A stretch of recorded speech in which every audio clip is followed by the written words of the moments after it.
बिस्मिल्लाहिर्रहमानिर्रहीम। अस्सलाम वालेकुम नाज़रीन, मैं हूँ आपकी मेज़बाना यूसुफ और प्रोग्राम के आगाज़ में ही माजरत क्योंकि आज मेरी आवाज़ उस तरह से साथ नहीं दे रही है। सो आज अली भी मुस्कुरा रहे हैं और खोखर साहब भी देख रहे हैं क्योंकि बोलने वाले ही ज़्यादा हैं। सो अली आपकी तरफ आ जाते हैं। पहली खबर है, गौहर एजाज ने फार्मूला पेश किया है, IPs मुआहदा ख़त्म, बिजली यूनिट कीमत 25 रुपये है।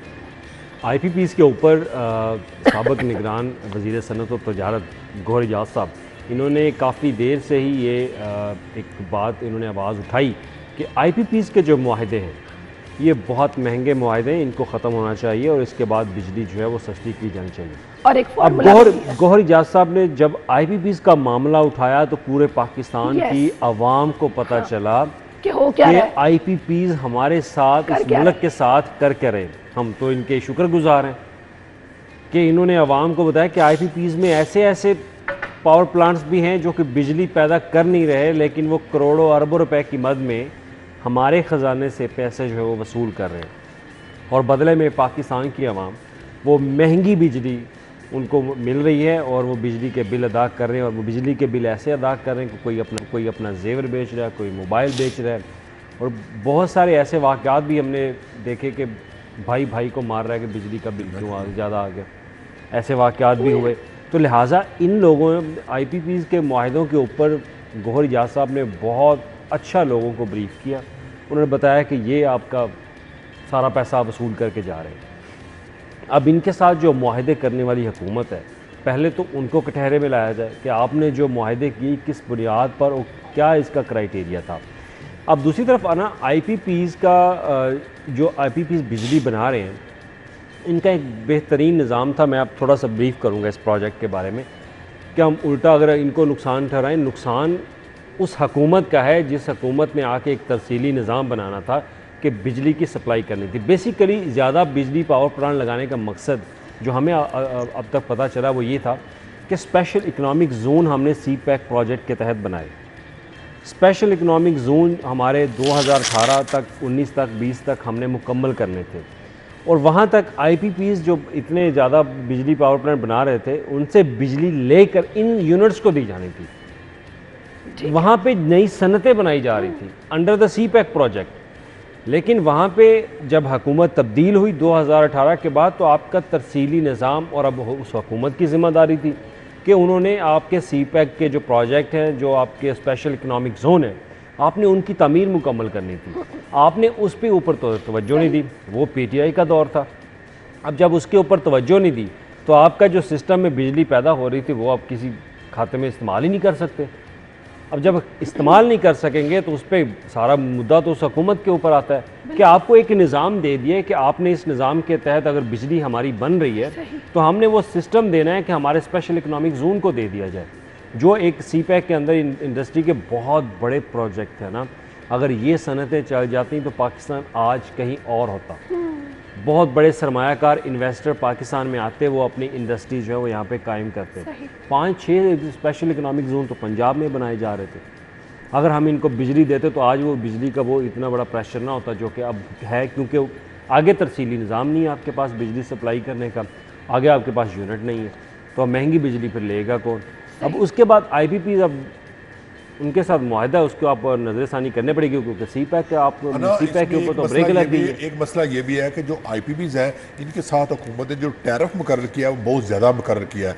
ये इंटरनेशनल सतह पर जो दूसरे मुल्कों में श्रीलंका, इंडिया या सऊदी अरब में इन्हीं IPPs ने जो पावर प्लांट लगाए हैं वहाँ सस्ती बिजली दे रहे हैं, जो कि पाकिस्तान में भी महंगी बिजली दे रहे हैं और फिर कैपेसिटी चार्जेस अलग ले रहे हैं। फिर ये यूनिट बहुत सारे बंद है जिनके कैपेसिटी चार्जेस बंद यूनिट के भी हुकूमत पे कर रही है। ये एक एग्रीमेंट और सब कहा यह जाता है कि इनके ऊपर आप इनके खिलाफ कोई केस नहीं कर सकते। आप अगर मुआहदा खत्म करते हैं तो ये आलमी अदालत में आपके पास हुकूमत को चाहिए कि आलमी अदालत के पास हुकूमत जाए कि ये देखिए इन IPPs ने हमारे साथ फ्रॉड किया है, हम इनके साथ जब मुआहदा हमने किया और अगर एक मुआहदा गलत हो जाता है तो उसको रिव्यू भी किया जाता होता है। अगर मुआहदा को फ्रॉड होता है, फ्रॉड की बुनियाद पर इनके खिलाफ IPPs जो है वर्ल्ड बैंक में जाकर इन्होंने जो फ्रॉड किया है, अब देखिए सऊदी अरब में इन्होंने जो सस्ते प्लांट लगाए और पाकिस्तान में IPP हमको ने महंगा पावर प्लांट लगाया। और इस वाले से जो ये जो एग्रीमेंट के जो ये जो फ्रॉड हुआ है ये वर्ल्ड बैंक को दिखाया दे तो वर्ल्ड बैंक खुद इजाजत देगा कि आप इनके साथ टैरिफ रिव्यू करें। और हुकूमत को चाहिए कि फौरी तौर पर जो है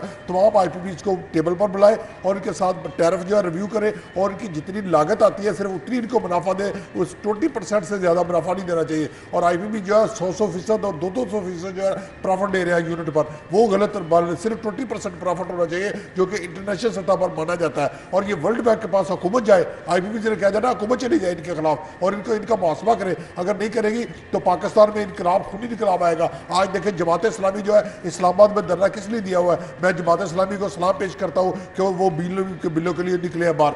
मरियम नवाज क्यों नहीं निकली? मरियम नवाज ने इक़्तिदार में आने से पहले महंगाई के लिए मार्च किया था, अब मरियम नवाज कहाँ है? उसका चाचे की हुकूमत है इस्लामाबाद में, तो उसने क्यों नहीं कुछ किया? अब उसको चाहिए था कि वो निकलती, लॉन्ग मार्च करती, नून लीग कुछ करती, नून लीग ने कुछ नहीं किया। अपने चचा के खिलाफ बिल्कुल, उसने पहले क्यों मैंने एहतजाज किया था? अब तो उनके चचा जो है वो किया था या नहीं किया था? तो फिर आपने उसको लॉन्ग मार्च क्यों नहीं करती? और इनमें जमात इस्लामी पाकिस्तान के तमाम जो शोर अफराद है या शहरी है, मैं उनसे कहूँगा जिस तरह आज़ाद कश्मीर के लोग अपने हकूक़ के लिए बाहर निकले थे, वो भी जमात इस्लामी के साथ धरने में शामिल हो और जमात इस्लामी का साथ दें ताकि जो बिजली के बिल है इनको कंट्रोल किया जा सके। अब देखें मेरी तनख्वाह जो है वो सारी बिजली के बिल पर चली जाती है। मैंने कहा शायद बताने लगे कितनी कहाँ दे बता करें क्या? ये बात तो आना बिल्कुल ठीक है। आपकी एक जो सेविंग आप अपने मंथली जो आपके एक्सपेंडिचर उसको रखने के लिए आप करते हैं ना, वो आप बिजली के बिलों के अंदर दें, सिंपल सी बात है। अब दूसरा लेस्को की तरफ से ये किया जा रहा है कि आपको रात गए बिजली का जो एक फीडर है वो थोड़ा सा वो ट्रिक कर देते हैं कि बिजली आपको कम मिलती है। अब उसके बावजूद लोड शेडिंग का दुरानिया वो दिन ब दिन बढ़ता जा रहा है। अब जब बिजली के बिल आते हैं, वो बिजली के बिल देख के आवाम जो है वो अपना सर फाड़ती है कि बिजली आती नहीं है, और उसके बाद आप बिजली के बिल देख लें कितने कितने ये वसूल कर रहे हैं। हमारे काम करने वाली है अना, वो कहती है मेरे घर में सिर्फ पंखा जो लाइट चलती है उसका 30,000 रुपये का बिल है। वो अब ये बिल कैसे पे करें? वो किस दरवाजे को जाके खटखटाए कि जनाब मेरा ये बिल आया है, मुझे इसका मसला को हल करके दे? वो किसके पास जाए? उसके पास कोई हल नहीं। वो सिर्फ एक पंखा, और वो प्रोटेक्टेड यूनिट में, वो प्रोटेक्टेड सार्फिन में आने वाले लोग हैं। अगर प्रोटेक्टेड सार्फिन में इतना अगर आपने बिल देना तो भाई माफ़ ही है, फिर तो लोग खुदकुशी भी करेंगे, आपको बददुआएं भी देंगे, फिर आप जो आपका दिल करता है वो आप कर रहे हैं। तो IPPs उसी बात को मद्देनज़र रखते हुए कह रहा है कि जनाब आप इंडस्ट्रियलिस्ट के साथ भी ज़्यादती कर रहे हैं और डोमेस्टिक सार्फिन के साथ भी ज़्यादती कर रहे हैं। अब जो उन्होंने प्लान पेश किया कि आप IPPs के साथ मुआहदा रिव्यू करें, ख़त्म करें, तो आप बिजली का यूनिट की कीमत जो है वो 25 रुपये मुकर्रर करके आप वसूल करें। सरमायाकार मुल्क से भाग रहे हैं, आप कह रहे हैं कि सरमायाकार पाकिस्तान आ रहे हैं, सरमायाकार तो भाग रहे हैं यहाँ से। उनको जहाँ बिजली सस्ती मिलेगी, जहाँ उनको सहूलियात मिलेंगे, रेड कारपेट नहीं होगा वहाँ पे वो जाके अपनी इंडस्ट्री कायम करेंगे। पाकिस्तान में कैसे इंडस्ट्री वो कायम कर रहे हैं? बिजली इनको यहाँ पे इतनी महंगी मिल रही है, यूनिट्स की प्राइस बहुत ज़्यादा है, सिक्योरिटी है नहीं आपके पास। आप जहाँ जहाँ आपने अपने कोई डॉक्यूमेंटेशन आपने करवानी है, वहाँ पे आपका ये ब्यूरोक्रेटिक जो सिस्टम है ये आपको चलने नहीं देता। हर बंदा अपना हिस्सा मांगने आ जाता है कि जनाब हमारा हिस्सा दे दो। तो लिहाजा आपको अपने मुआहदे, अपने तौर तरीके, अपने अंदर रिफॉर्म्स वो लाना होगी। जब तक आप रिफॉर्म्स नहीं लाएंगे आप इस तरह नहीं काम कर सकेंगे। Business view point of view से आपको ये चीज़ें ख़त्म करना होगी। अब गौहर इजाज़ साहब, अगर इनके मेहरबानी, मैं तो दोबारा ये लफ्ज़ इस्तेमाल करूँ कि इनकी वजह से लोगों को ये पता चल गया कि IPPs हमारे साथ कर क्या रहे। मेम्स बनाए हैं लोगों ने, सोशल मीडिया भरा पड़ा हुआ है IPPs के साथ कि ऐसे ऐसे पावर प्लांट भी हैं कि जो बिजली बना नहीं रहे लेकिन उनको हम पैसा दे रहे हैं। तो लिहाजा गवर्नमेंट को इसके ऊपर रिव्यू जो है वो करना होगा। और वो रही बात इंडस्ट्रियलिस्ट वाली, तो इंडस्ट्रियलिस्ट के ऊपर हमारा जो एक CPEC के अंडर प्रोजेक्ट चल रहा है स्पेशल इकोनॉमिक जोन का, वो मुकम्मल करना पड़ेगा हमें। वो मुकम्मल करके अगर कम से कम वो मुकम्मल करें और उसको एक तस्लीली निज़ाम जो है वो अपना फ्राहम करें, तो उनको डिस्ट्रीब्यूशन का जो भी आपका सिस्टम है वो आप इंस्टॉल करके उन तक बिजली पहुंचाएं, ताकि आपकी इंडस्ट्री भी चले, इंडस्ट्री से भी आप बिल वसूल करें जो आप कर रहे हैं, ताकि वो एक IPPs के ऊपर, आवाम के ऊपर जो डोमेस्टिक का सार्फिन का बोझ बढ़ रहा है ना, वो बोझ थोड़ा मज़ीद कम हो जाएगा। क्योंकि आपके सार्फिन की तादाद जब बढ़ेगी, आप इंडस्ट्रियल जोन जब बनाना शुरू कर देंगे, तो वहाँ पर आप अपने यूनिट के हिसाब से बिजली चार्ज करते हैं, तो आपको ये बोझ भी कम करना है। अगर आप इंडस्ट्री नहीं कायम कर सकते तो फिर गौहर इजाज़ साहब की बात ठीक है कि आप IPPs के साथ मुआहदे में रिव्यू में जाएँ, लेकिन मसला ये कि जहाँ ये मुआहदे हुए वहाँ आप इनके ख़िलाफ़ कुछ कर नहीं सकते। अगर आपको ख़िलाफ़ कोई कार्रवाई करना चाहते हैं, आप मुआहदा ख़त्म भी करते हैं, तो उनके पास कोर्ट बड़ी है, और वो कोर्ट यहाँ की नहीं, वो बाहर की कोर्ट होंगे, अदालतें होंगी, तो वो वहाँ पे जाके इनके ख़िलाफ़ केस करेंगे और ये पैसे हुकूमत पाकिस्तान को देने होंगे। लेकिन मसला ये कि यहाँ पे कटहरे में लाएगा कौन? बिल्कुल, कटहरे में कौन लाएगा इनको? जब कटहरे की बात आती है तो वहाँ पर अदालतों में रिलीफ जो आपके सामने ही कि किस तरह से रिलीफ इनको लोगों को मिल रहा है, तो कोई पूछने वाला तो है ही नहीं है इनको। अच्छा, बिजली सारिफीन जो है डिटेक्शन बिल वसूली पर काम शुरू किया गया है अली। ओवर बिलिंग के ऊपर चंद रोज़ पहले सिपरा से मेरी बात हो रही थी, उसने डिस्कशन भी की थी कि ओवर बिलिंग के नाम पे अब हमें एक नया चूना लगाने जा रही है, क्योंकि लाइन लॉसेस बढ़ते जा रहे हैं लेस्को के।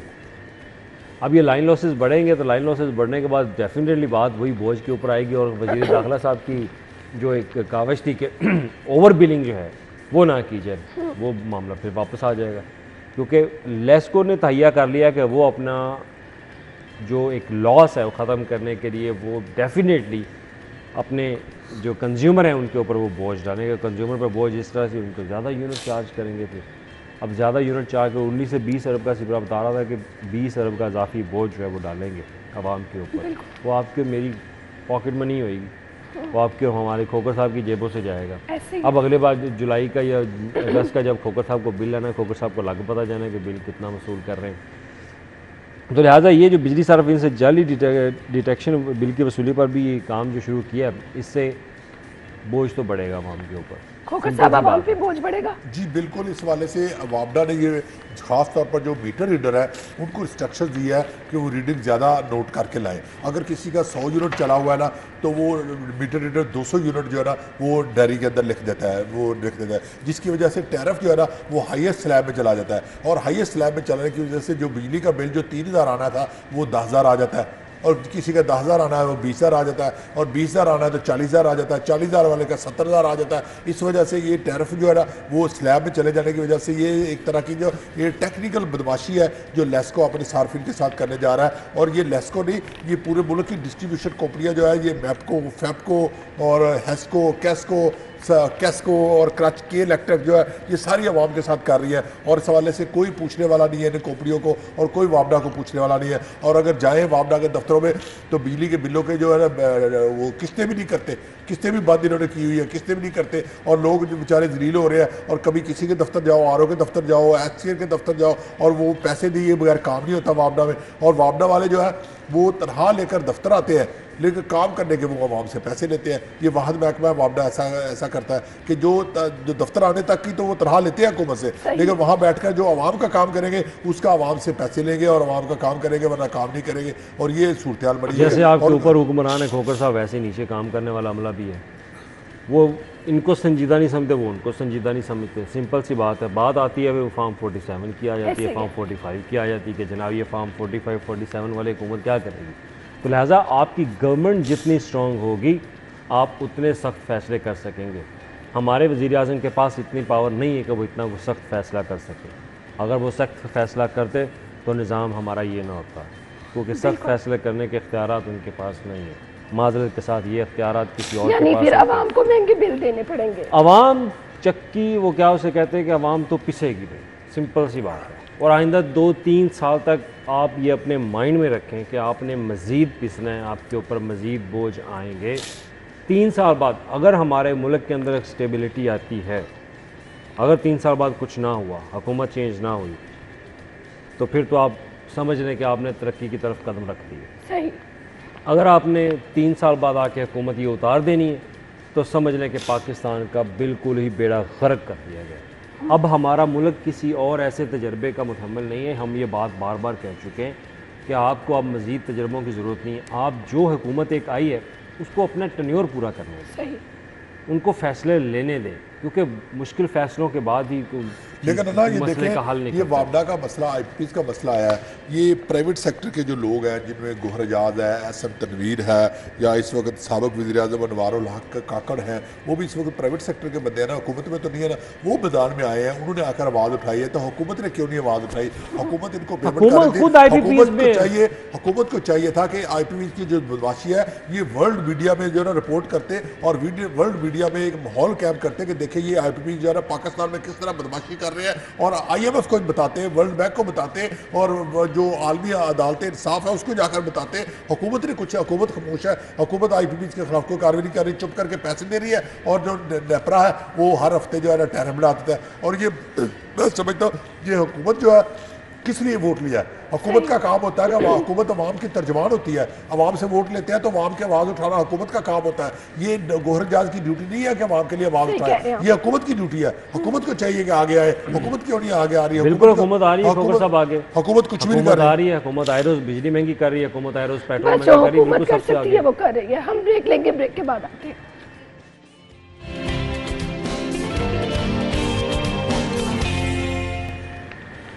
Welcome back. सीवरेज प्लान की बात करेंगे, उसमें तब्दीली क्या लाई गई है अली? सीवरेज प्लान ये है कि ना ये लाहौर में सबसे बड़ा सीवरेज के निकासियाब का प्लान है, जो कि शहबाज शरीफ दौर हुकूमत से चलता आ रहा है, लेकिन इसको अभी तक मुकम्मल जो है वो नहीं किया जा सका। अब उस वक्त ये प्रोजेक्ट जो है वो 4 अरब से स्टार्ट हुआ था, फिर इसकी कॉस्ट जो है वो बुज़दार दौर हुकूमत में 14 से 15 अरब रुपए तक पहुँची। अब ये प्रोजेक्ट जो है वो 53 बिलियन तक इसके जो एस्टीमेट है वो लगा के एक रिवाइज्ड PC1 वो PND बोर्ड को भेजा गया कि इसकी अप्रूवल जो है वो दे दी जाएगी। बेसिकली लारक्स कॉलोनी तो गुलशन रावी जो प्रोजेक्ट है ये सीवरेज का एक बहुत बड़ा प्रोजेक्ट तो था। इसमें सीवरेज की बिल्कुल नई पाइपलाइन आपने बिछानी थी, और इसके लिए बाज़ का तजर्बे की बुनियाद पर यह भी कहा जाता था कि टनल के ज़रिए एक सीवरेज की लाइन जो है वो बिछाई जाएगी। एक टनल जो है वो चाइना से मंगवा कर उसकी बाकायदा खुदाई जो है वो की जाएगी, और खुदाई करने के बाद बड़ा एक सिस्टम जो है वो लगा के ताकि सीवरेज का 20 साल से 30 साल तक का जो मसला है वो इसको हल कर लिया जाए। अब इस प्रोजेक्ट की कॉस्ट जो है वो 53 बिलियन तक पहुंचना ये एक अहम सवाल है। क्या आया इसके पीछे क्या वजह है कि ये अचानक ये लागत जो है वो इतनी ज़्यादा हद तक बढ़ गई?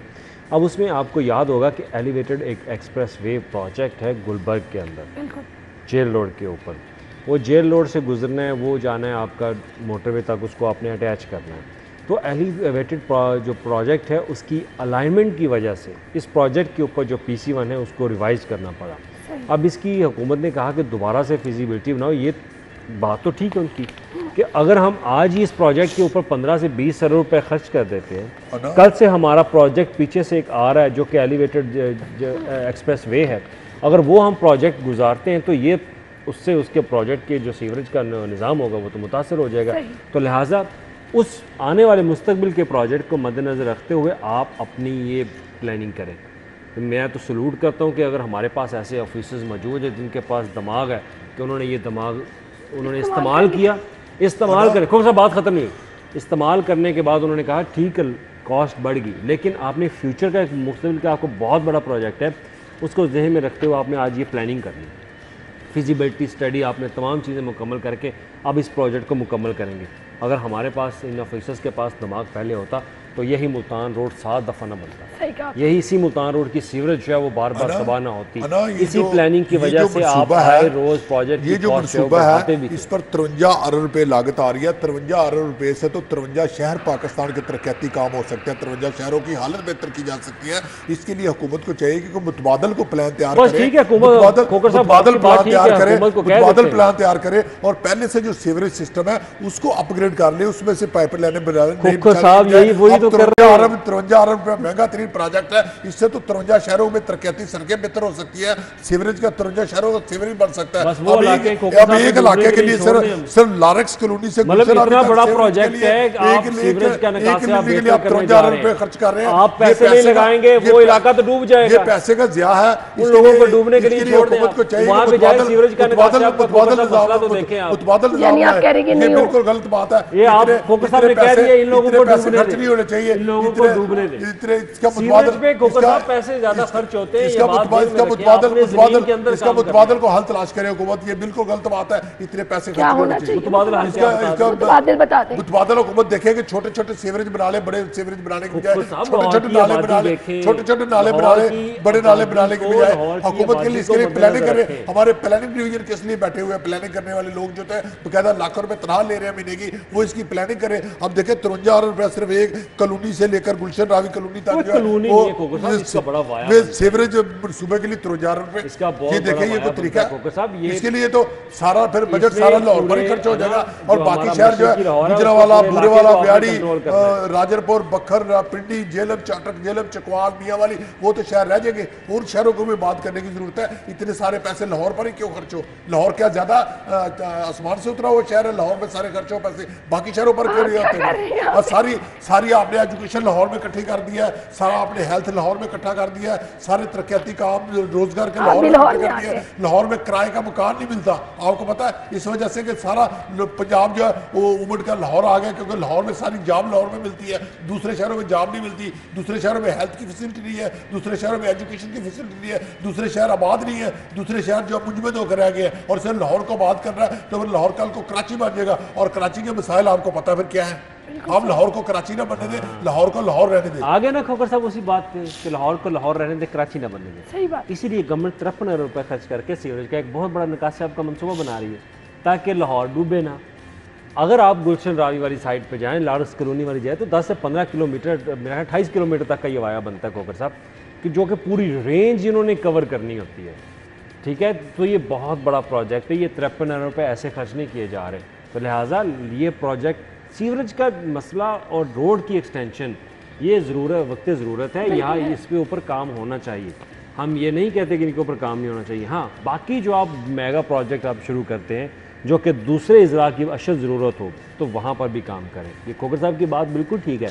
अब मेरा ख्याल खोकर साहब को लाहौर छोड़ के वापस चले जाना चाहिए, क्योंकि वहाँ पे इनको फैसिलिटीज़ मिल जाएंगी। अब गवर्नमेंट जो है वहाँ पे डिस्ट्रिक्ट प्लान जो है वो शुरू कर रही है, तो डिस्ट्रिक्ट प्लान के तहत आपके इजला में तरक्याती काम होंगे। जो दीगर शहरों में सीवरेज के मसाइल नहीं है, लाहौर के अंदर खोकर साहब बहुत बड़े मसाइल हैं। बिल्कुल सही। अगर आपके इलाके में सीवरेज का मसला नहीं है, तो उन इलाकों में जाएँ जहाँ सीवरेज का बहुत बड़ा मसला है। अगर आप उसका हल नहीं करेंगे तो फिर आपको वहीं रोज़ाना खड़े होकर एजलाइव करना पड़ेगा गंदे पानी में, कि जनाब यहाँ पे गंदा पानी नहीं निकल रहा। तो उस गंदे पानी को निकालने के लिए हमें लाहौर को कम अज़ कम दुरे भी बेहतर जानता होगा कि 100 बिलियन से अबव हमें ज़रूरत है कि हमें ये पैसा इन वासा वालों को, हाउसिंग वालों को मिल जाए, तो आपका सीवरेज का मसला ये हल कर सकते हैं। अब उनको पैसा ही आप थोड़ा देंगे, आगे अब प्रोजेक्ट उस तरह से आप उसको नहीं अब मुकम्मल कर सकते। अब फ़िरोज़पुर रोड के ऊपर सीवरेज के बहुत ज़्यादा मसाइल हैं। अब यूहन्नाबाद से आप जाएँ उधर गजूमता की तरफ, और उसके बाद नश्तर वाली बात करें, तो यहाँ पर मुख्तलिफ ऐसी सोसाइटियाँ जो कि कनेक्टेड हैं फ़िरोज़पुर रोड के साथ, वहाँ पे सीवरेज का बहुत बड़ा मसला है। थोड़ी सी बारिश हो जाए वो गलियाँ पानी के साथ भर जाती हैं, निकासी आपका कोई सिस्टम नहीं है, तो उन लोगों की भी ज़रूरत है। अभी उनके मुकद्दर में थोड़ी ना ये लिखा हुआ है कि जब मानसून की बारिशें स्टार्ट हो तो वो उस गंदे पानी से गुजर के निकले। आप खोकर साहब उन इलाकों में जाएँ, तो आपने तो सिर्फ जाना है यहाँ से फैसल टाउन से निकले, मॉडल टाउन से निकले, आपने सेक्रेटेरिएट चल जाना। सीवरेज को तो आपने एक सिस्टम नहीं देखा। आप कम अज़ कम उन इलाकों में जाएँ जिनको ये सीवरेज का मसला आए रोज़ चलता है, तो ये वक्त की अशद ज़रूरत है। अगर आपने 53 अरब रुपये खर्च करें तो इससे बहुत बड़ा इन लोगों का मसला हल होगा।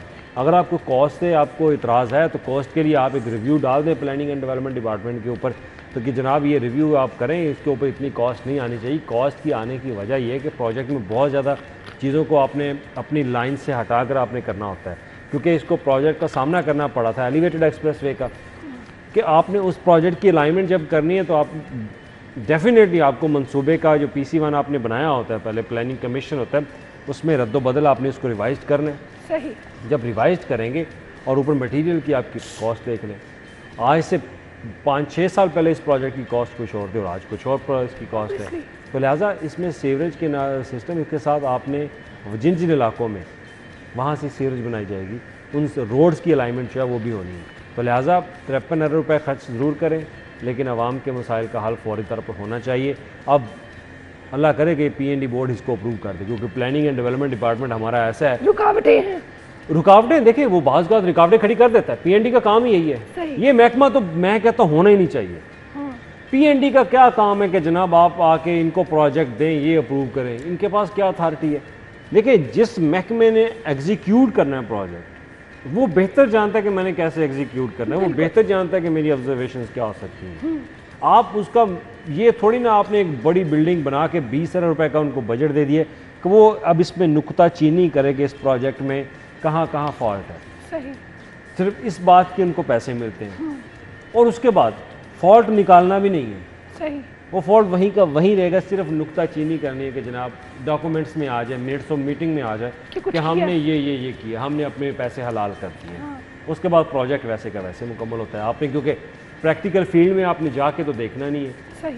उसके लिए अगर आपने मॉनिटरिंग एंड एवेल्यूएशन का इदारा भी बनाया तो उसकी रिपोर्ट्स आप देख लें, वो रिपोर्ट ऐसे लग रही है जैसे कोई पैसे देकर रिपोर्ट्स बनवाई हैं।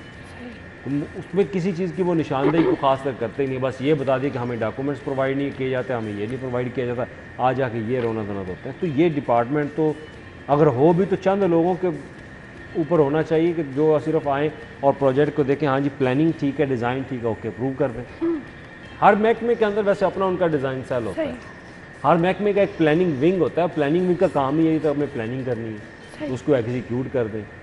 तो पीएनडी बोर्ड बना के आपने बेसिकली प्रोजेक्ट के ऊपर आपने डिले कर दिया। अब कोई मुझे बता रहा था कि एक PC1 आपने वज़ीर आला पंजाब ने प्रोजेक्ट शुरू किया था दूध, बच्चों के दूध वाला, कि वो बच्चों को दूध जो है वो गवर्नमेंट ऑफ पंजाब प्रोवाइड करेगी। अब पीएनडी ने उस पर एतराज़ लगा दिया कि जो बच्चे दूध पिएंगे उससे फ़ायदियत क्या होगी जी। भाई दूध पीने से बच्चे को क्या मिलता है, ये हर बंदे को पता है। बच्चा अगर जो डब्बे का दूध है जो इस्तेमाल कर रहे हैं उससे बच्चा हो सकता है कि उसके न्यूट्रिशन में कहीं ना कहीं कोई विटामिन आ ही जाए। हाँ, अब उन्होंने नुक्ता उठा दिया कि इस दूध से बच्चे में आप कितने फ़ीसद आप श्योर हैं कि वो दूध जो है बच्चे के लिए मुफीद होगा, उसकी इफादियत क्या होगी, क्या बच्चे में विटामिन बढ़ेंगे। अब ये नुक्ता निकाल के उन्होंने ऑब्जर्वेशन लगा दी कि गरीब का बच्चा है, दूध उसको पीने दो, कम से कम डब्बे का दूध पी रहा है, वो बाहर जाकर दूध उसको दे दो जो जिसमें पता नहीं क्या क्या चीज़ें वो मिला रहे हैं। बिल्कुल इनको नहीं पता, बिल्कुल पता है। वो जाके खुला दूध इनको पिला दें आप ताकि वो बच्चे बीमार हो जाए। भाई डब्बे का दूध अगर गरीब के बच्चे को मिल रहा है तो उसको पीने दें कम से कम, उसका भी हक है। सिर्फ आपका हक नहीं है कि आप ही मुल्क को निचोड़ के खा जाएं। बिल्कुल आप ही सरकारी सीटों में बैठ के आप जो है लोगों को नोचना शुरू कर दें। अगर गवर्नमेंट ऑफ पंजाब ने प्रोजेक्ट शुरू किया तो करने दें। अब इन्होंने 10 से 12 एतराज़ात लगा के वो जनाब स्कूल एजुकेशन को वापस कर दिया कि हम इसको अप्रूव नहीं करते। ये बहाने हैं। हम ब्रेक लेते हैं, ब्रेक के बाद आते हैं।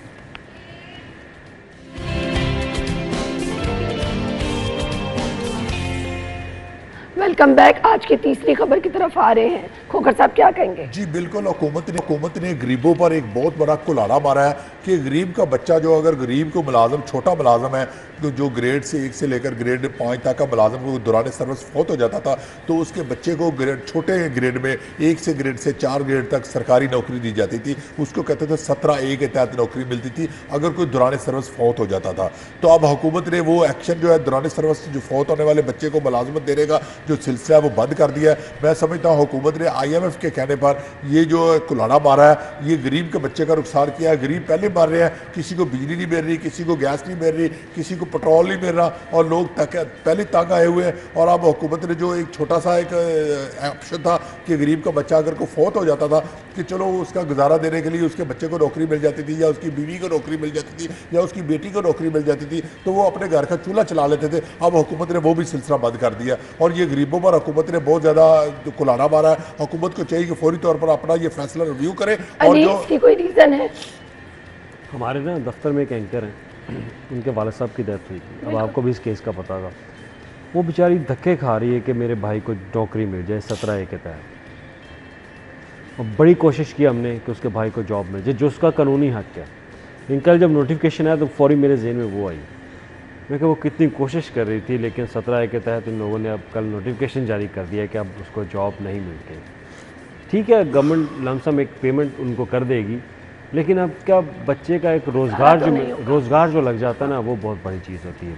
देखिए, लीव इनकैशमेंट आपने ख़त्म की, लीव इनकैशमेंट के बाद आपने 17A ख़त्म कर दिया। बिल्कुल। आपने उन मुलाजमीन के जो एक राइट्स हैं कानून के मुताबिक वो आपने उनसे छीन लिए। सिंपल सी बात है।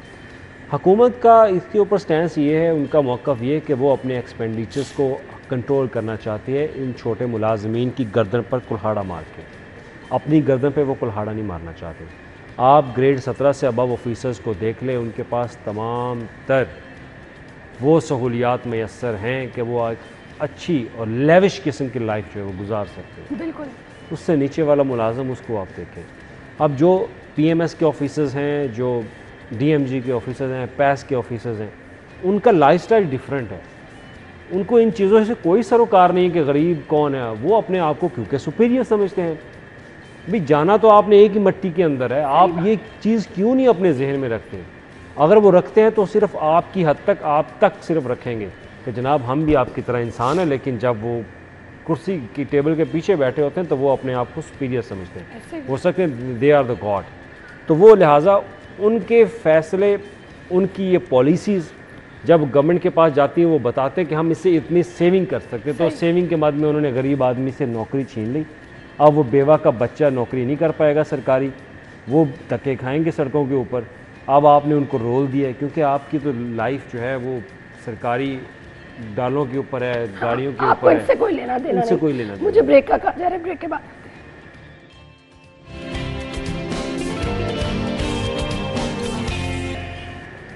Welcome back. अलीस का मुतबादिल क्या है? मुतबादिल है ना, अब क्या होना है, कुछ भी नहीं है। आपने एक रकम लमसम पेमेंट जो है वो आप कर देंगे। कोई भी अगर बेवा होगी उसके बच्चों के लिए आप रकम जो है वो गवर्नमेंट ऑफ पंजाब उनको दे देगी। वो एक रकम भी अच्छी खासी बन जाती है, लेकिन लोगों का मौक़िफ़ ये है कि आप वो रकम देने की बजाय उनके बच्चों को नौकरी दे दें ताकि उसको एक रोज़गार जो है वो चलता रहे। वो अब एक लमसम रकम जो है आपको भी पता, आप कहीं इतनी जल्दी इन्वेस्टमेंट करके वो बिज़नेस तो हासिल कर नहीं सकते। तो लिहाजा गवर्नमेंट ने ब्यूरोक्रेट्स के पीछे लग के ये जो पॉलिसी के ऊपर आप इन लोगों ने अब हुक्मनामा जारी किया है, इससे लोगों को बहुत ज़्यादा नुकसान होगा। क्योंकि सिंपल सी बात है, लोगों की डिमांड आजकल के दौर में एक रोज़गार है कि अच्छा रोज़गार उनको मिल जाए। अब इसमें तनख्वाह भी इतनी नहीं होती, आपकी 40 से 50 हज़ार तनख्वाह हो जाएगी, बस उस तनख्वाह से वो क्या गुजारा करेंगे। लेकिन उनको एक हौसला होता है, एक हिम्मत होती है कि चले कभी ना कभी सरकारी नौकरी जो है सरकारी नौकरी होती है, उसका मुतबादल जो है पैसे देने किसी को मुतबादल नहीं हो सकता। सरकारी नौकरी हर महीने तनख्वाह आती है, बंदा गेज अपने आप को कर लेता है, नौकरी करता है, मसरूफ हो जाता है, फिर उसके बाद जो तनख्वाह आती है उससे बीवी बच्चों का खर्चा, स्कूलों की फीस, अस्पताल का, हेल्थ का खर्चा निकल आता है, मकान का किराया निकल आता है, बिजली का बिल निकल आता है। लिहाजा हुकूमत ने ये सिर्फ IMF के कहने पर गरीबों पर जुल्म किया है। ये हुकूमत, मरियम हुकूमत ने ये कुलाड़ा मारे है गरीबों पर, कहती है मैं गरीबों की बड़ी आवाज़ सुनती है, मैं गरीबों के बड़े काम करती हूँ, मैं गरीबों की आवाज़ के लिए ये काम कर रही हूँ, गरीबों को ये प्रोजेक्ट शुरू कर रही हूँ। तो ये गरीबों का काम किया कि गरीबों के लिए मुलाजमतें बंद कर दी। आप लोगों के वक्त का बहुत बहुत शुक्रिया। हेडलाइंस के बाद आएंगे।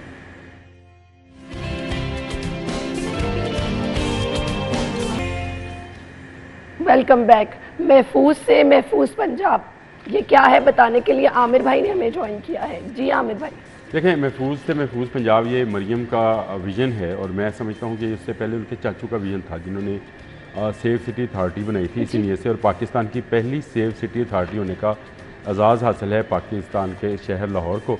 और यहाँ पर जो उसको फिर आप फॉलो किया है, कराची में भी, पिंडी में भी लग गया, यानी पंजाब में जो है उसका आगाज़ किया गया, और उसी को लेकर अब इसी मिशन पर मरियम हैं। और उन्होंने कल दो एक चीज़ों का बहुत इजाफा किया, वो मैं समझता हूँ कि ज़रूरी भी था। एक तो जो चाइल्ड अब्यूज़ है, इस पर काम होने की ज़रूरत है और इस पर क्विक रिस्पांस की ज़रूरत है। सम टाइम होता यह है कि हम पुलिस से रब्ता करने की कोशिश करते हैं तो वहाँ नहीं मिलता है, 15 पे कॉल करें। मेरे साथ खुद से एक वाक़या पेश आया कि मैंने चंद लड़कों को लूटते हुए मोटरसाइकिल पे 125 पे थे, मैं कैरी डब्बे पे था, तो लूटते हुए देखा और उन्होंने भगाई, और उसके बाद मैं उनका पीछा कर रहा था और साथ साथ में 15 को कॉल कर रहा था, तो वो कॉल नहीं मिल रही थी। अच्छा। यानी वो इतनी बिजी थी और पता नहीं कौन क्या वहाँ पे मजाक कर रहा होगा, क्या जिस तरह की कॉल्स लोग करते हैं वहाँ पे, जिसका डाटा अब आ जाए करेगा तो इंशाल्लाह ताला उन पर पीका एक्ट भी लगेगा, जो भी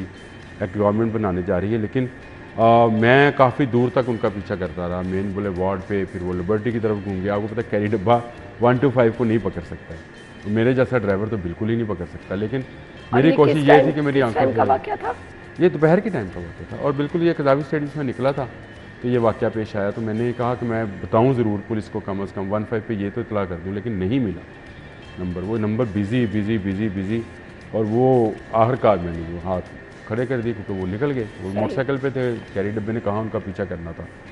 तो ये लोग अपनी जान पर खेल के भी कुछ लोग जो हैं वो इस तरह के करते हैं। लेकिन अब ये जो अगर ऐप बन जाएगी तो मेरा ख्याल है ये आसानी हो जाएगी, क्योंकि ऐप में आप एक उस पर क्लिक करेंगे, उसमें 2-4 चीज़ें, मैंने ख़ुद भी ऐप को विज़िट किया था कि वो किस तरह से बन रही है।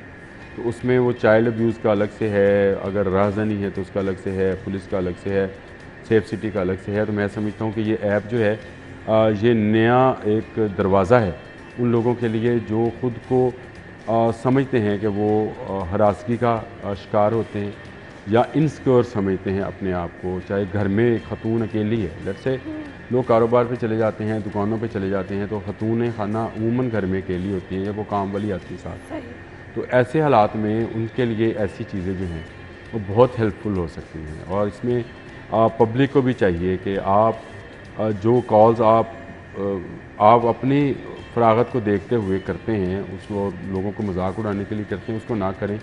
अगर इस ऐप का और इन चीज़ों का सही इस्तेमाल किया जाए तो मैं समझता हूँ कि महफूज पंजाब का ये ख्वाब जो है ये पूरा हो सकता है। चले लाहौर से ही आगाज़ हुआ है, मैं ये नहीं कहता हूँ कि बाकी शहरों में जल्द अज जल्द कर दिया जाए। जैसे जैसे चीज़ें चलती जाएंगी, जैसे जैसे अभी निगरान हुकूमत जो गुजर के गई उसने मज़ीद 8 शहरों में सेफ सिटी का ऐलान किया था, जिस पर अब मरीम नवाज़ ने भी कहा है कि उन शहरों को सेफ सिटी का दर्जा दिया जाएगा और वहाँ पर भी कैमराज लगेंगे। कल उन्होंने हवावे वालों से भी मुलाकात की है और ये बड़ी खुशाइंद है क्योंकि ये सिस्टम जितना लगा था सेफ सिटी का, ये हवावे के तावन से लगा था और उसके बाद इसको अपग्रेड नहीं किया जा सका। बहुत सारे कैमराज के बहुत सारे इश्यूज़ थे जो कि एड्रेस नहीं हो पा रहे थे। तो ये कल उन्होंने बड़ा भरपूर दिन गुजारा और मैं समझता हूँ कि इस तरह का दिन उनको अक्सर गुजारना चाहिए। और कल उन्होंने आप लोगों के लिए भी खुशखबरी ये है कि जो सेफ सिटी में ख़वातीन काम करती हैं उनके लिए हॉस्टल का भी इब्तिदा कर दिया है। तो ये बड़ा ग्रेट आइडिया है कि जो ख़वातीन, ये उन्होंने बहुत पहले ऐलान किया था। देखिए सरकारी मुलाजम खातून हो मर्द हो, उसको अक्सर ये रहता है कि उसका तबादला कर दिया जाता है एक जगह से दूसरी जगह। गवर्नमेंट की भी मजबूरी होती है, ये नहीं कहा जा सकता कि ना करें, लेकिन एक शहर से दूसरे शहर जाने में, रहाइश में ख़वातीन को ज़्यादा मसला हो सकता है। तो इसके लिए अच्छा आगाज़ है कि चले लाहौर में ही सही एक हॉस्टल बनने जा रहा है। इसी तरह के ख़वातीन के हॉस्टल्स जो हैं जो कि पुलिस में हैं या फोर्सेस में हैं या किसी जगह पे भी काम करती हैं सरकारी अदारों के अंदर, उनके लिए ऐसी रहाइशगाहें बनाना जो है वो बहुत ज़रूरी है। अगर उनका तबादला हो तो वो वहाँ जाकर रह सकें। मैं समझता हूँ ये अच्छा इक़दाम है। तो मरियम जो अपने इक़दाम कर रही हैं वो अच्छे हैं, ख्वाब अच्छे हैं, लेकिन इन ख्वाबों की तबीर क्या निकलेगी, ये गवर्नमेंट कितना पैसा उस पर ख़र्च कर पाएगी। अभी तक के जितने प्रोजेक्ट्स हैं अफसोस से कहना पड़ता है उसमें से चंद एक का आगाज़ हुआ और अभी आगाज़ ही है और वो आगे पाया तक मील तक नहीं पहुँच सके। जैसे अगर आप सोलर की बात करें तो वो नहीं पहुँच सका। तो इसी तरह से ये महफूज पंजाब वाला जो है इनका, और वर्चुअल सेंटर और ख़वातीन पुलिस स्टेशन और वहाँ पे पैनिक बटन जो है, पिंक बटन कहने लगे, पिंक बटन वैसे उसका कलर है पिंक ही, लेकिन वो पैनिक बटन, मुझे एक दोस्त अभी चंद दिन पहले कह रहा था कि जी ये देखो इतना जदीद ज़माना है और उसमें आप ये पैनिक बटन जो है, मैंने कहा यार किसी जगह लग रहा है तो आपको क्या ले दे रहा है। अगर एक खतून से मोबाइल छीना जाता है, पर्स छीना जाता है और उसमें उसका मोबाइल भी होता है, कैसे रब्ता करें। वकास से बात हो रही थी, वकास क्राइम वाले हैं उनसे बात हो रही थी। तो मैंने कहा अगर ये बन गया और 2 एक जगह 3 जगह पर 4 जगह पर लग भी जाए तो इसमें हमें प्रॉब्लम नहीं होनी चाहिए, हमें खुश होना चाहिए। इसी तरह से चाइल्ड अब्यूज़ के मामले में आपको पता है ये ज़्यादा बड़ा मसला, मैं आपको बताऊँ, बड़े शहरों में नहीं है, छोटे शहरों में ज़्यादा है। आप पंजाब भर में, और अगर आप जनूबी पंजाब को भी साथ शामिल करें तो सबसे ज़्यादा रेशो जो है चाइल्ड अब्यूज़ का और ख़वातीन की हिरासगी और टॉर्चर का जो मामला है वो उन इलाकों में है। तो अगर पंजाब की मरियम बात कर रही हैं तो मरियम को लाहौर से बाहर अब जाना पड़ेगा। उनको मुख्तलिफ जो छोटे शहर हैं वहाँ पर जाकर ऐसे सेंटर्स का इफ्तिताह करना पड़ेगा और वहाँ पे पढ़े लिखे बच्चों को लगाना पड़ेगा। वो जो रवायती मेरे जैसे तोंद वाले पुलिस वाले हैं वो ये काम नहीं करेंगे। ये पढ़े लिखे फ्रंट डेस्क बनेंगे, बच्चे बैठेंगे जिनको ये भी होगा कि उनको भी कैमरे की आंख देख रही है और शहर को भी कैमरे की आंख देख रही है। तो शायद हम उस स्ट्रीट क्राइम से, उन जराइम से जो अभी कुछ रिपोर्ट होते हैं, कुछ रिपोर्ट भी नहीं होती हैं। सबसे जो हैरानकुन बात है, आपके 65% हरासगी के केसेस रिपोर्ट ही नहीं हो पाते हैं। ख़वातीन अपने डर से और वालिदैन बच्चों की इज़्ज़त की खातिर जो हैं उसको रिपोर्ट नहीं कर पाते हैं। तो अगर आप उनको कुछ, मेरा ख्याल है उनको सेफ्टी का यकीन दिलाएं और कुछ उनको एहसास दिलाएं कि आपका नाम, आपकी तस्वीर आपके बच्चों के नहीं जाएगा, लेकिन मुजरम तक पहुंचने के लिए हमें जो मालूमात हैं वो आप दें। मुजरम तक पहुँचा जाए और उसे कैफरे किरदार तक पहुँचाया जाए। मैं अदालतों से भी कहूँगा कि इसमें जो सबूत अगर मिल जाए तो फिर छोड़े ना।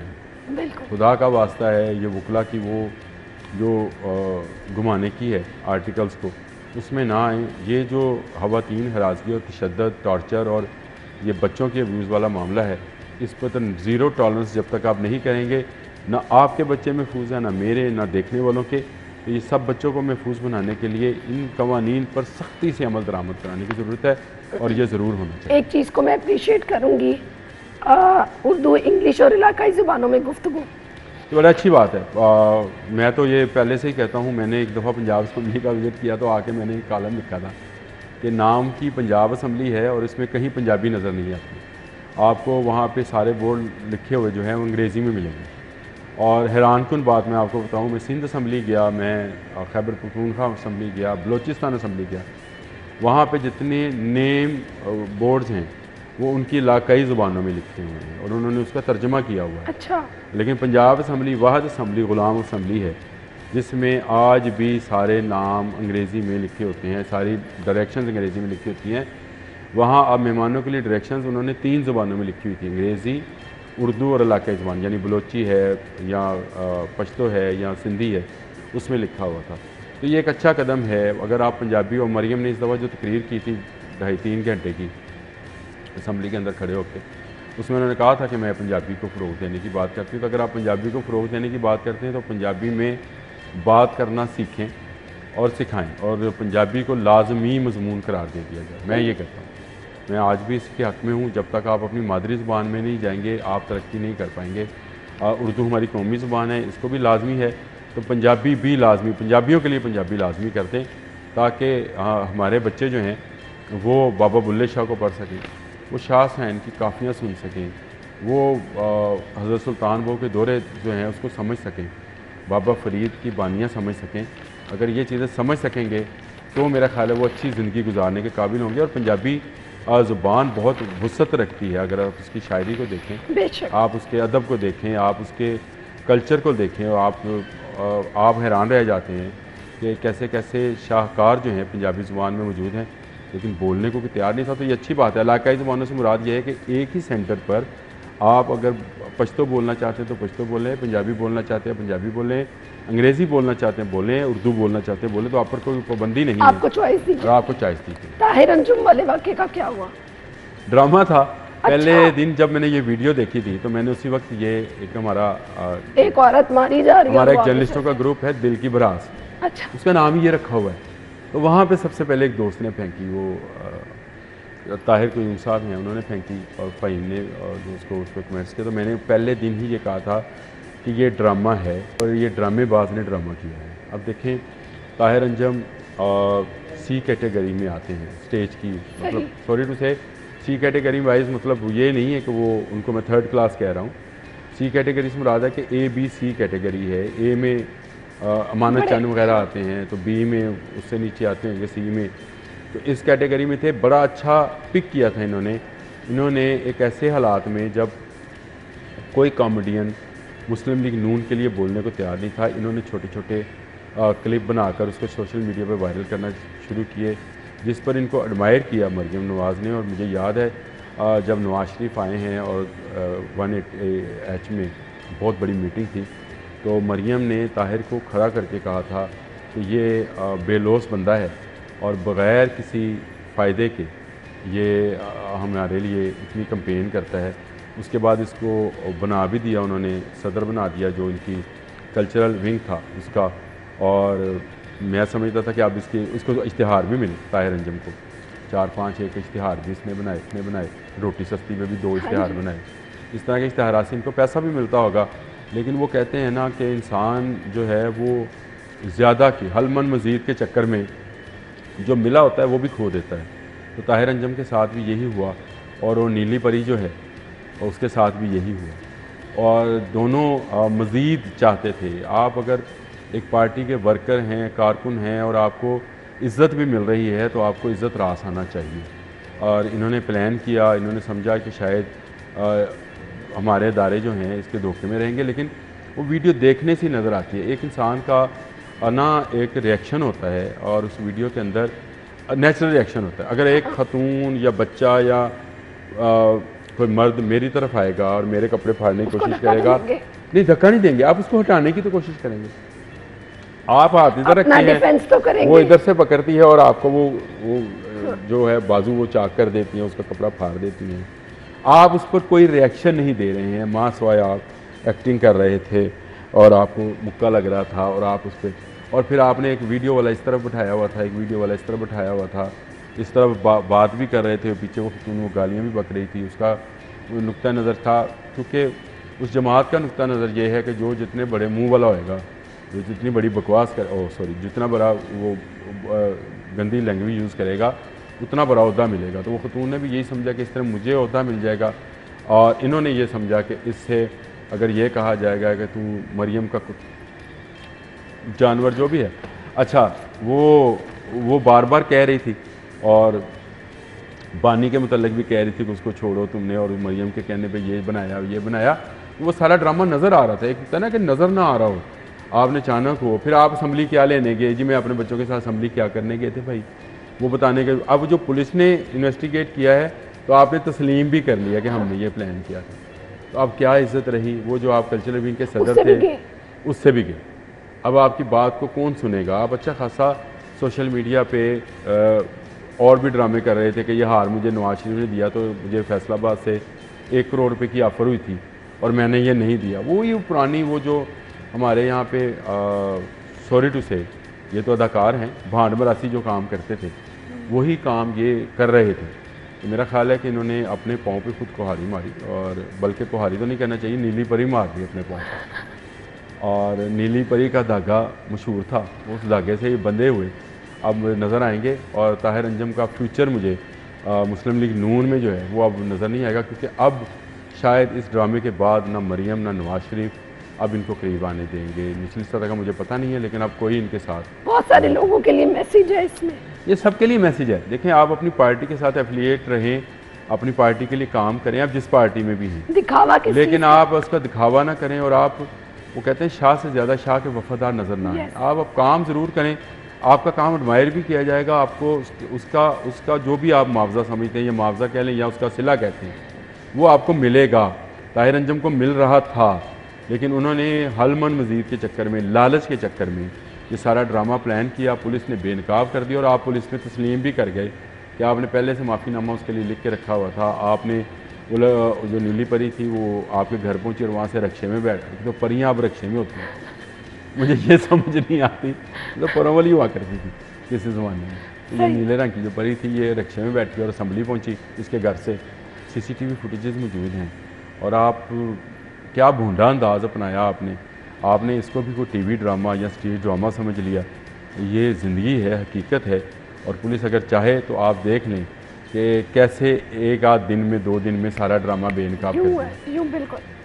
नीली परी भी TV पे बैठी हुई मैंने देखी, ताहिर अंजम को TV पे बैठा हुआ देखा, वो हमारे ही पुराने एक एंकर थे, उनके साथ मैंने सोशल मीडिया पे इनको जो एक दूसरे के साथ ऐसे लड़ रहे थे जैसे आप समझें कि अज़मा बुखारी और वो कोई और जैसे कर नहीं रहे थे डिबेट सियासी। भाई आपका जिस शोबे से तल्लक है ना, आप उस शोबे पे रहें, आप काम करें किसी सियासत जमात के लिए ज़रूर करें, लेकिन उसी शोबे से रिलेटेड। आपने इश्तहारात बनाए रोटी के ऊपर कि लोग गरीबों तो सुनी गई जो बड़ा अच्छा था, आपने बनाया, और जिन लोगों के लिए बनाया जो झटके लोग हैं उनके लिए बनाया था तो अच्छा था। लेकिन अगर आप सियासत पे आके ये ऐसी गुफ्तगू करना चाहेंगे कि पॉलिसीज़ क्या होनी चाहिए, और मैं क्यों मरियम को आपका काम ही नहीं है, जो आपका काम नहीं है, तो इस पर काम करेंगे तो यही होगा जो हुआ। और नाच ना जाने जो हाथ में था वो भी ना रहा और शर्मिंदगी मिली। देखें, वो अब बचपन में एक कहानी पड़ी थी, वो जो एक कुत्ते ने मुंह में हड्डी रखी हुई थी और नहर पे गया और उसने देखा तो उसको एक कुत्ता एक हड्डी मज़ीद पकड़े हुए नज़र आया, और क्योंकि वो नहर थी तो पानी चल रहा था तो वो उसको लगा कि ये हड्डी बड़ी है ज़्यादा। मैं मतलब इसकी मिसाल देना नहीं चाहता हूँ, लेकिन ग्रीडी डॉग के नाम से वो कहानी है, तो उसी से हमें, लेकिन अगर आपने 5वीं जमात तक पढ़ा हो तो ज़रूर आपको पढ़ी हुई। ये याद है, बिल्कुल सही कहा आपने। थैंक यू सो मच, बहुत शुक्रिया। ब्रेक के बाद आएंगे।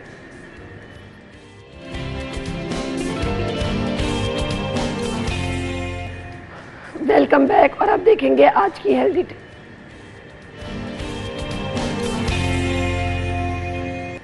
हमारे साथ जो है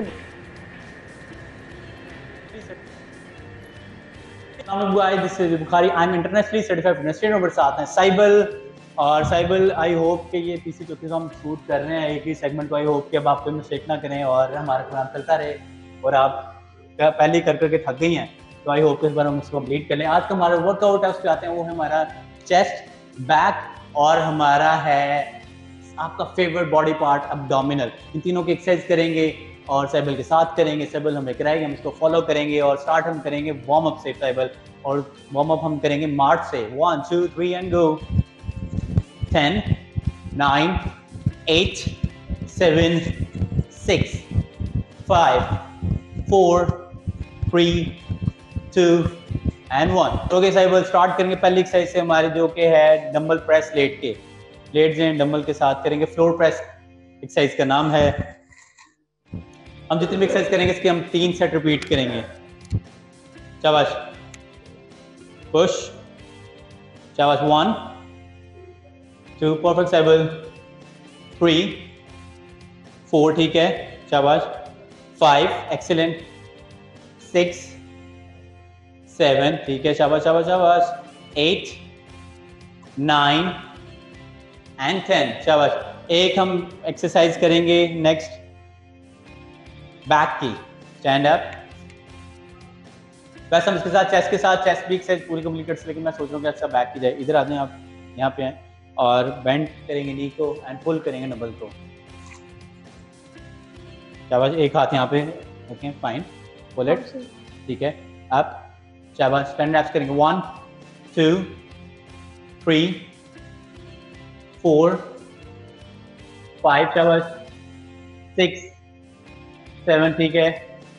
8 9 एंड 10 शाबाश। दूसरी तरफ चेंज करेंगे साइड को, अगेन शाबाश। 10 9 8 7 6 शाबाश। 5 4 3 2 and 1 perfect Cyble. Okay next exercise हम डोमिनल पे जाएंगे, जो कि है डंबल फ्लाइज। एक एक्सरसाइज हम चेस्ट की कर रहे हैं, एक एक्सरसाइज हम बैक की कर रहे हैं। सबके 3 से सेटअप करते रहेंगे। Okay Cyble, on the floor dumbbell flies करेंगे। शाबाश, excellent. 10 reps Cyble. 1 2 3 4 5 6 7 8 excellent cycle, 2 more, 9 1 more and 10 perfect शाबाश। लास्ट एक्सरसाइज हम करेंगे बैक की, 2 एक्सरसाइज हम करेंगे चेस्ट के, 2 बैक। लेटे नहीं आराम से, प्रोटोकॉल से आपको ट्रेनिंग कर रहे हैं, टेंशन की देते आपको, जहाँ जा रहे हैं। डंबल पकड़ें, एक डंबल चाहिए होगा हमें इसके लिए। पुल करेंगे बैकवर्ड, डंबल साइड से पकड़ें, ओके देन पुल इट, पीछे जाने दें, देन ऊपर, परफेक्ट साइबल। 10 reps करेंगे इसके। 2 ठीक है, शाबाश, एक्सीलेंट, ठीक है, परफेक्ट। 3 रेंज ऑफ मोशन, ठीक है, गुड। अच्छा, इस एक्सरसाइज के अंदर जो मिस्टेक मोस्टली लोग कर रहे हैं तो क्या करते हैं, एल्बोज को बेंड करते हैं। आप करते हैं, आप ठीक कर रहे हैं। एल्बोज आपने बेंड नहीं करने की कोशिश करें, आपका शोल्डर यूज हो रहा हो, जैसे साइबल करें, ठीक है, परफेक्ट। स्लाइटली बस एल्बो बेंड रखेंगे। 2 reps more Cyble, 1 more Cyble and 1 शाबाश। ओके, अब हमारी 2 एक्सरसाइज हो गई चेस्ट की और 2 बैक की हो गई। अब इसके साथ हमने करना है अब्डोमिनल ऐड। आप फिर लेट जाएं साइबल, अभी इतनी जल्दी नहीं, टाइम खत्म हुआ। अब हम करेंगे simple crunches. 1 2 3 and go.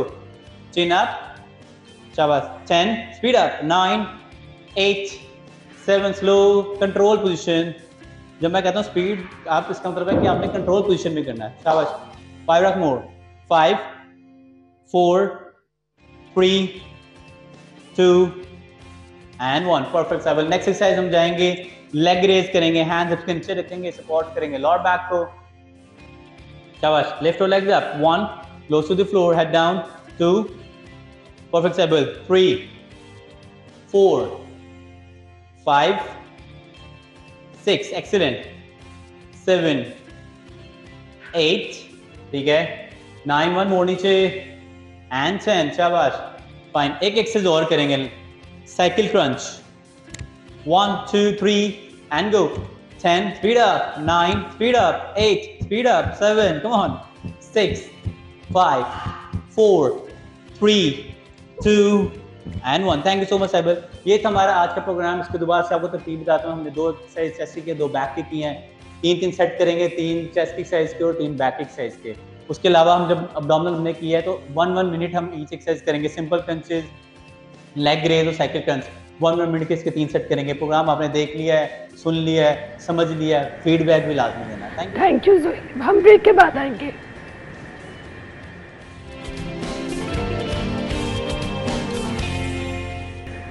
Welcome back और अप टू डेज वेदर।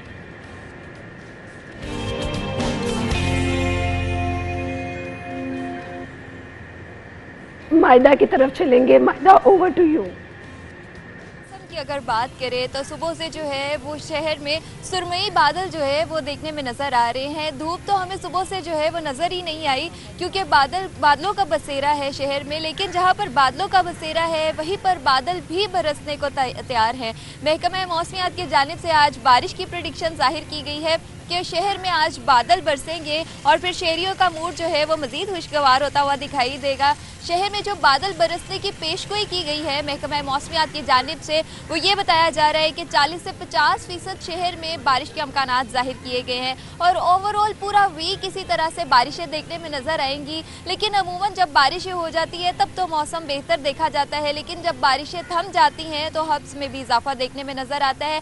अभी शहर में बादल तो देखने में नज़र आ रहे हैं, सूरज कहीं नज़र नहीं आ रहा, लेकिन उसी के साथ साथ हब्स की शिद्दत में भी इजाफा देखने में नज़र आ रहा है। हल्की फुल्की शहर में हवाएं चल रही हैं, लेकिन जब वो हवाएं चलती हैं तब थोड़ा सुकून महसूस किया जाता है, लेकिन जैसे ही वो हवाएं थम जाती हैं तब ज़्यादा शहरियों को परेशानी का सामना करना पड़ता है। माहिरीन की जानिब से अगर बात करें तो कहा जा रहा है कि शहरियों को पानी का ज़्यादा से ज़्यादा इस्तेमाल करना चाहिए और गैर ज़रूरी सफ़र से इज्तनाब करें क्योंकि ज़्यादा चलने से जो है वो हब्स की वजह से सांस का मसला भी देखने में नज़र आ रहा है। लेकिन ओवरऑल मौसम कदरे बेहतर है। जिस तरह कल गर्मी देखने में नज़र आ रही थी, आज उस तरह से मौसम देखने में नज़र नहीं आ रहा। और सबसे बड़ी बात यह है कि हमें बारिश का इंतज़ार है कि कब बारिश हो और मौसम सुहाना हो और हम इसको एंजॉय कर सकें। मायदा, थैंक यू सो मच। हमारी और आपकी मुलाकात मंडे को होगी। अल्लाह हाफ़िज़।